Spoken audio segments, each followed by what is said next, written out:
Daniel, capítulo 2. Daniel interpreta o sonho de Nabucodonosor. No segundo ano do reinado de Nabucodonosor, teve este um sonho. O seu espírito se perturbou e passou-se-lhe o sono. Então o rei mandou chamar os magos, os encantadores, os feiticeiros e os caldeus, para que declarassem ao rei quais lhe foram os sonhos.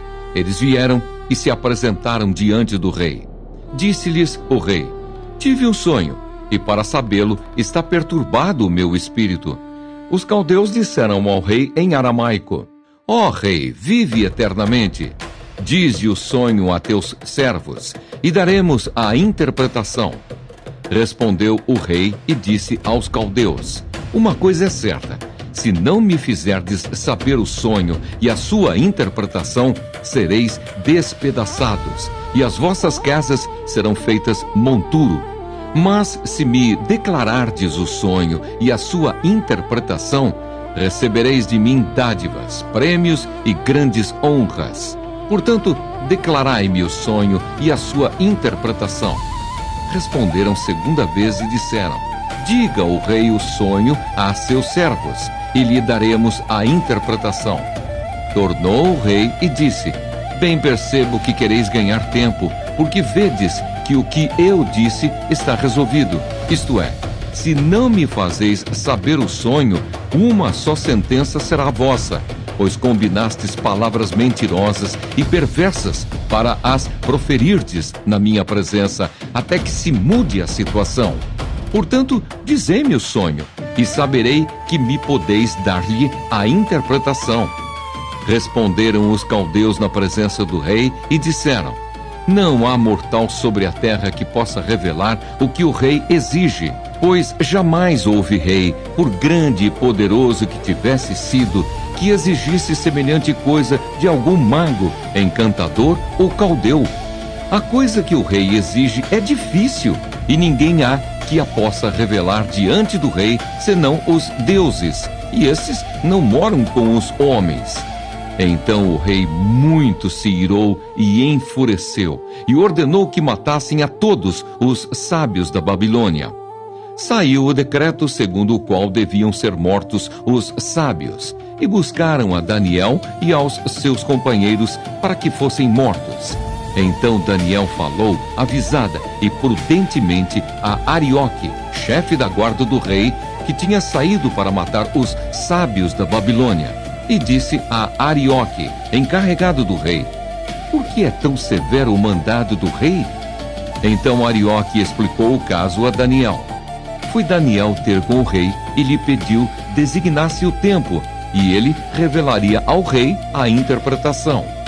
Então Daniel foi para casa e fez saber o caso a Ananias, Misael e Azarias, seus companheiros, para que pedissem misericórdia ao Deus do céu sobre este mistério, a fim de que Daniel e seus companheiros não perecessem com o resto dos sábios da Babilônia. Então foi revelado o mistério a Daniel numa visão de noite.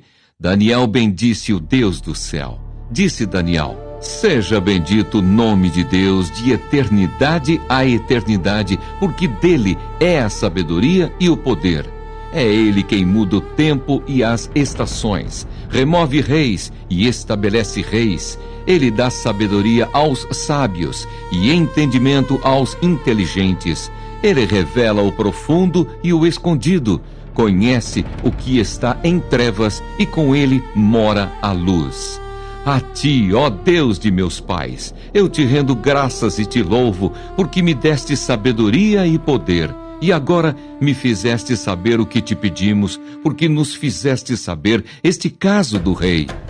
Por isso, Daniel foi ter com Arioque, ao qual o rei tinha constituído para exterminar os sábios da Babilônia.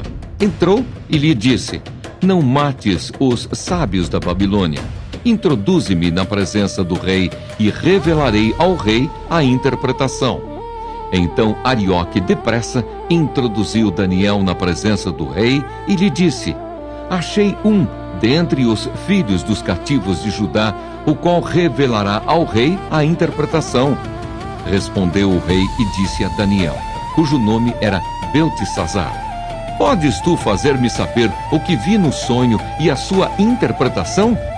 Respondeu Daniel na presença do rei e disse: o mistério que o rei exige, nem encantadores, nem magos, nem astrólogos o podem revelar ao rei, mas há um Deus no céu, o qual revela os mistérios, pois fez saber ao rei Nabucodonosor o que há de ser nos últimos dias.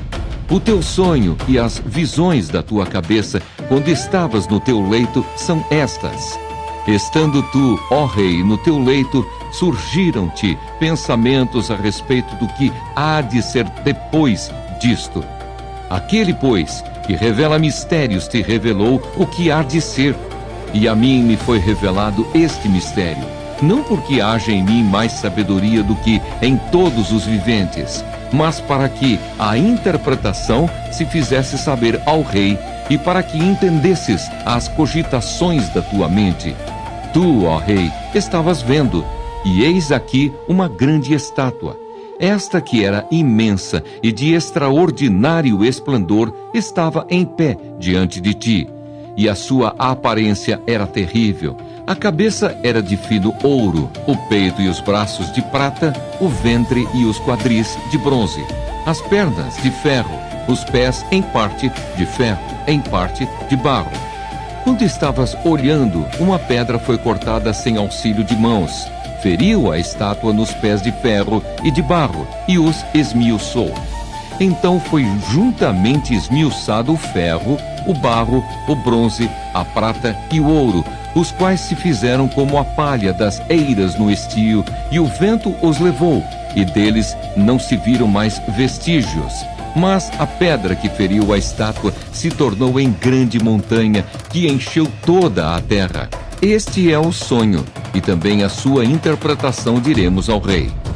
Tu, ó rei, rei de reis, a quem o Deus do céu conferiu o reino, o poder, a força e a glória, a cujas mãos foram entregues os filhos dos homens, onde quer que eles habitem, e os animais do campo e as aves do céu, para que dominasses sobre todos eles. Tu és a cabeça de ouro.